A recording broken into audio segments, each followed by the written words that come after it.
আসসালামু আলাইকুম গাইস, আমার স্ক্রিনের পাশে একটা প্রাণী দেখতে পাচ্ছেন।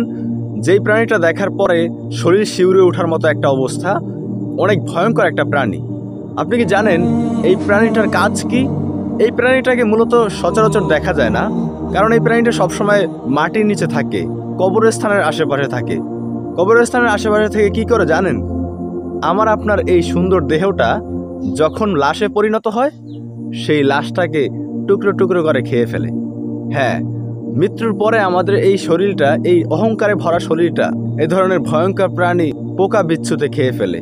হ্যাঁ, সেই শরীর নিয়ে আমরা কত অহংকার করি, তাই না? এই অহংকার এক নিমিষেই শেষ হয়ে যাবে যখন আজরাইল আলাইহিস সালাম সামনে আসবে। ভিডিওটা শেয়ার করে সবাইকে দেখার সুযোগ করে দিন। যারা এই শরীরটা নিয়ে অহংকার করে তারা যেন এই ভিডিওটা দেখার পরে নিজেদেরকে একটু পরিবর্তন করতে পারে। ধন্যবাদ। আসসালামু আলাইকুম।